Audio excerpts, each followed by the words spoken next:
Eu sou Vânia Goy, jornalista, apresento o Tchau Bela junto com a Isa Deson, minha parceira de pesquisa de tendências. E a gente vai falar de consumo de água, que parece uma coisa trivial, corriqueira, mas que anda cercada de inovação, tem um tanto a ver com o mercado de luxo, mas, em primeiro lugar, a gente precisa lembrar de crise climática. E antes da gente falar do que chega na prateleira, a gente vai falar desse assunto, né?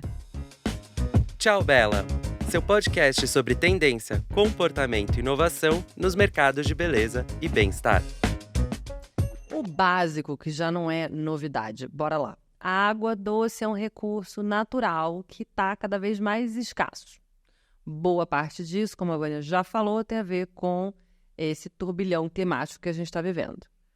Paradoxalmente, ao derretimento de geleiras, tempestades e chuvas cada vez mais fortes, a gente acompanha períodos também de seca cada vez mais intensos, que, segundo a ONU, alteram os padrões de precipitação e os ciclos da água. A gente está gravando, inclusive, numa fase de seca muito intensa no Brasil, com queimadas acontecendo em vários estados. Não faltam dados. Falando do assunto, a gente levantou alguns da ONU que mostram, por exemplo, que 0,5% da água da Terra é disponível quando a gente pensa em água doce para consumo. Cerca de 2 bilhões de pessoas no mundo não têm acesso à água potável, e aí a gente está falando de 1/4 da população.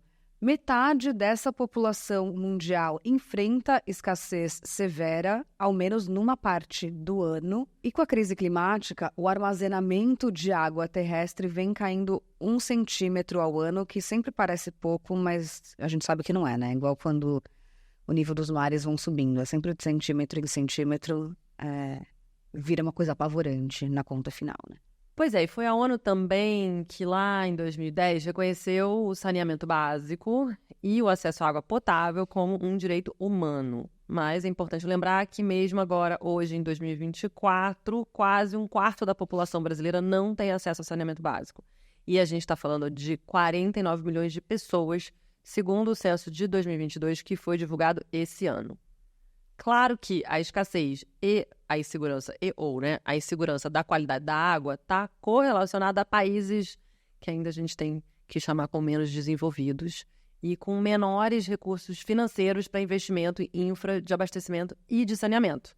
Mas isso não deveria ser uma questão num país como o nosso, que tem água doce abundante. Eu acho esse dado muito impactante, que 12% da água doce do mundo está no Brasil. Não sei se vocês sabiam disso, mas a previsão de redução de chuvas e episódios brutais como os que a gente tem assistido estão mudando cenários em lugares seculares, como, por exemplo, a gente está vendo no leste da África. O Egito é um dos países que está muito nas notícias por causa disso. Eu acho muito impressionante que o Rio Nilo, que é um berçário civilizatório, não só da região, né, de tudo que a gente, biblicamente, né, pensando, e é um rio que cobre 10% do continente africano, um recurso essencial para mais de 500 milhões de pessoas, pode ter seu fluxo reduzido em até 70% em alguns anos. E a gente estava lendo uma reportagem da ABC que fala que a crise hídrica no país é tão dramática que até 2025, ou seja, amanhã, eles podem sofrer de uma escassez brutal que está acontecendo por causa das mudanças climáticas, por causa da mudança do eixo da Terra e também por causa de crescimento populacional e disputas regionais. Egito, inclusive, é um dos países sede da COP previsto para 2027, né? Vamos tentar fazer antes de acabar a água por total lá, não é mesmo? Então, gente, como a gente está vendo aqui, né, a água ou a falta de água virou um tema político. Inclusive aqui em São Paulo, onde a gente está gravando, com uma discussão infindável de prós e contras da privatização da Sabesp. Mas também discussão de mesa de bar, porque temos acompanhado aquela conversa polêmica da água da casa. E vamos combinar que o mínimo devia ser a gente poder servir uma água filtrada de graça para todo mundo, coisa que muita gente acha graça quando está viajando por países onde isso é possível, né? Sim. São Paulo aprovou, né, uma lei que os estabelecimentos comerciais, restaurantes, lanchonetes, etc., podem servir água da casa, que é gratuita. Mas tem um projeto de lei, né, a PL 433, querendo derrubar essa obrigatoriedade dos bares e restaurantes oferecerem água filtrada gratuitamente, o que é um absurdo, né? Porque a gente sabe que as pessoas ganham dinheiro vendendo água, especialmente os lugares mais fancy, que vendem umas águas gringas. Mas, enfim, já falamos que é um direito universal, né? Custa servir uma aguinha potável para quem sentou para almoçar no seu restaurante, né? Pois é, sempre tem lugar para o mercado de luxo transformar a escassez e raridade em produtos desejáveis, né? E aí estamos aqui importando água, veja bem, sendo que a gente já falou que a gente tem muita água aqui no Brasil, né? Então é uma coisa muito maluca e os preços estão cada vez mais exorbitantes. Esse é só o começo, né? Porque a gente entrou nesse lugar da pesquisa do que são essas águas luxuosas ou raras. E aí tem de tudo. Tem garrafinha que retira água de rochas vulcânicas no Havaí, em icebergs na Noruega. Tem até neblina da manhã na Tasmânia sendo vendida por preços absurdos e também com benefícios que não são triviais. Tem uma matéria no World News, que é um site canadense, contando a história da fábrica Vino Waters, que fica na Índia, que exporta cerca de 240 mil garrafas de água por mês para o mercado de luxo, enquanto os moradores do país são um dos que mais sofrem com escassez desse recurso. Alguns bairros de Mumbai, por exemplo, têm acesso à água por apenas 3 horas diárias. Capitalismo, não é mesmo? Estou indo de nervoso. Porque tem até connoisseur e sommelier de água e marcas que transformaram esse item básico e de sobrevivência humana, que eu acho que é o ponto talvez mais dramático, em produtos de status. Então a gente escolheu uma de muitas historinhas aqui para contar para vocês. Uma é a Kona Nigari, da marca Kona Deep. E a Kona Deep engarrafa águas, como a Kona Nigari, que custa por aí quase 400 euros, né? Para menos de 1 litro, então está falando de 750 ml. E essa água vem de uma corrente oceânica profunda que fica a 3.000 metros abaixo da superfície de um dos arquipélagos mais remotos e protegidos do mundo, que fica no Havaí. É uma corrente que viaja muito lentamente sobre fissuras vulcânicas, levando até 1.000 anos para chegar até o Havaí. E aí, depois de dessalinizado, o resultado é que a água é muito pura, com quantidades significativas de eletrólitos carregados ionicamente e minerais residuais muito saudáveis. Fiquei até confusa de tanta coisa que tinha que falar para contar a história da água. Eu só queria beber água. Cacete. Com todo respeito, eu sou essa pessoa que acha super interessante como você pode sentir sabores diferentes de água, apesar de água não ter sabor, ou de todas essas possibilidades minerais. É só que parece uma contradição diante de um problema global muito maior. Muito maior. Mas, enfim, falando em garrafa de água, né? Porque a gente também viveu a trend da garrafa de água recentemente. Primeiro surgiu lá a Suel, mínima, linda, que parecia madeira, garrafa térmica. E aí, de repente, o que aconteceu com a Stanley? De repente, você tinha que ter uma garrafa de água da moda. Eu acho essa história muito boa, porque a Stanley existe há literalmente 100 anos nos Estados Unidos, fazendo basicamente o mesmo produto, que é uma garrafa térmica, e a gente viu o faturamento deles em chamadas no mundo inteiro, né, do New York Times a Bloomberg, passar de 70 milhões de dólares em 2019 para 750 milhões de dólares por causa da garrafinha térmica que hitou no TikTok. Basicamente, os americanos gastaram mais de 2 bilhões de dólares nessas garrafinhas reutilizáveis em 2022, segundo um dado da Time. Haja garrafinha de água, né? Eu acho esse número problemático até dizer chega, porque a ideia da garrafa... Bom, tudo bem que a Stanley foi pensada lá para acampar, para você poder, né, ficar muito tempo com seu café quente, sua água quente, tomar seu chá. Sua água gelada no apocalipse climático agora, né? E tudo isso é super importante e útil.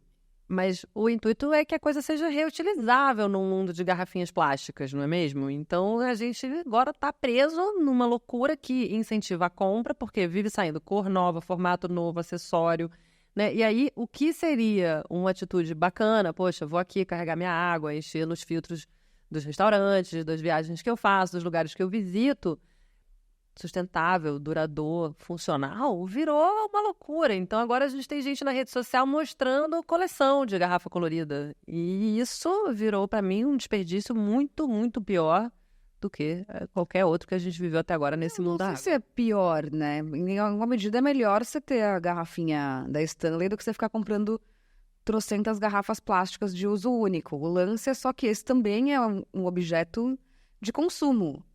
Que predispõe o colecionismo, a novidade, a acumulação, né? Vamos acumular garrafinha. Ninguém tá falando que você não pode ter 1, 2, 3 garrafinhas. Agora, você ter 27 garrafinhas é preocupante. Um acervo de garrafinhas. Enfim. E a gente também precisa falar, e especialmente sobre o mercado americano, porque é de lá que essas tendências, em geral, surgem, sobre o que as pessoas estão colocando na sua garrafinha da Stanley. Não é mesmo? Por quê? Virou um boom, naturalmente, de hidratação, porque tá muito quente, estamos todo mundo fazendo campanha no Instagram para você beber mais água, mas de águas com esses benefícios extras. Então, tem água com aditivos para melhorar seu sono, para desintoxicar o seu corpo, para repor eletrólitos, uma das tendências mais quentes, que a gente vai falar mais já já, ou para além desses benefícios funcionais, que são legais, deixar a experiência de beber água, digamos, mais interessante, porque não estamos satisfeitos com ela ser transparente, inodora e sem sabor, entendeu?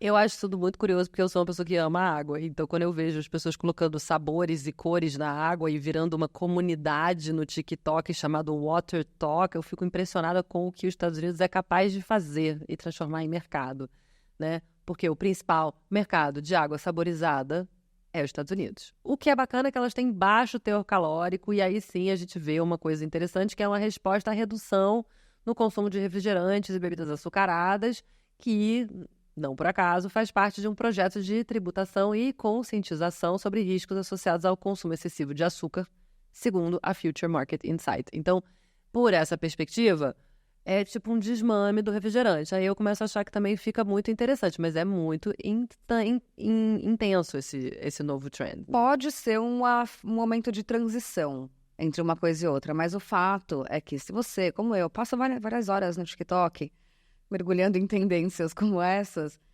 prateleiras de saquinhos plásticos coloridos, com muitas opções de águas para você preparar em casa. Tem influenciadoras como a Kelly Grace May, que criou Sex Water Girl. Ela é uma Sexy Water Girl. Com receitas de águas, com ingredientes que, segundo ela, são benéficos para várias coisas. Então, você pode, por exemplo, escolher uma água que tem colágeno, saborizada com um gostinho de pêssego, que deixa a pele radiante, ou uma água com elixir de hibisco e cogumelos, lions, que a gente já falou aqui, para aumentar o seu foco, ou uma aguinha com suco de cereja e lavanda, e por aí vai. Mas aí você tem que pensar que não é só a receita. Garrafas coloridas, com líquidos que são coloridos artificialmente, que tem glitter. Então, tem influenciadores que mostram que água eles vão preparar naquele dia. Ou vão fazer uma mistura que vira um tie-dye no copo. Então, tem um mix de cores, porque não basta você estar hidratado ou ligeiramente suplementado. Tem que ser espetacular para as redes sociais, não é mesmo? E a ironia é que se você beber água direitinho, você dorme bem, a pele fica amara, você tem foco, é uma loucura. Sem botar nada disso. Mas vamos lá. Para além das trends das águas saborizadas, a gente vê a água para reposição de eletrólitos crescendo. Isso é muito interessante, porque eletrólitos são minerais presentes no nosso corpo e agora é a aposta de várias marcas para complementar a hidratação com magnésio, fósforo, sódio e potássio, né? Como os isotônicos que a gente conhece de sempre, mas em versões mais saudáveis, ou seja, nada açucaradas, nem cheias de ingredientes artificiais. Muitas, inclusive, pensadas para crianças que não tomam água na quantidade necessária e estão cada vez mais desidratadas nas temperaturas intensas que a gente anda vivendo. esse é um assunto tão quente que tem matéria no New York Times falando sobre essas águas espertas que podem ajudar a gente a sobreviver a essas ondas de calor, e também em sites especializados como a Parents.com, que contou que escolas americanas estão recomendando que os pais dissolvam sachês de eletrólitos na água das crianças para que elas fiquem melhor hidratadas. Claro, consulte um pediatra sempre, né? Mas o que todos os artigos que a gente ficou lendo e trocando para desenvolver esse episódio advertem é que crianças e, naturalmente, adultos saudáveis conseguem obter todos esses eletrólitos naturalmente, se a gente se alimenta de forma equilibrada, com frutas, com vegetais. Então, assim, uma dieta saudável seria capaz de manter os nossos níveis de minerais adequados, seria o suficiente. Claro que isso muda se você não consome água direito, se você é um super atleta. Por isso que recomendação médica é muito importante. E é uma loucura porque não para de crescer esse mercado, né? Porque aí estamos falando de produto, né? Como transformar, inclusive, um certo medo em produto. O medo e transformar essa história toda em algo desejável para além justamente dos superatletas, né? De performance. Se eu quero me hidratar, quero a melhor hidratação que eu posso ter, não é mesmo? É isso. A Fortune Business Insight, inclusive, publicou um relatório esse ano afirmando que o mercado global de água funcional, tá aí um termo bom pra gente, vai passar de 15 bilhões de dólares, que foi o resultado do ano passado, para 30 bilhões em 2032, que está também ali na esquina, né? E, segundo a Innova Market Insights, já existem 6 subcategorias principais do produto, a tal da água funcional. Vamos lá. Água sem sabor. A gente até então só chamava de água, mas... Temos aqui na nossa mesa, brincadeira. Água com sabor. Água à base de plantas, ou seja, coisas como aloe vera, bétula, talvez água de coco entre aqui, não sei. Bebidas energéticas, bebidas esportivas prontas para beber e os pós-esportes, ou seja, como você bem disse, performance em pauta.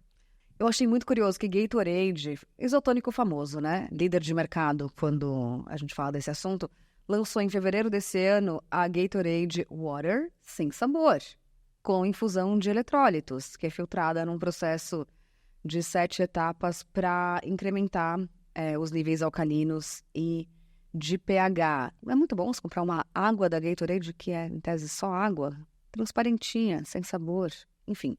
Tem uma outra marca, a Water All Might, que também lançou uma série de águas engarrafadas funcionais, que tem com e sem gás.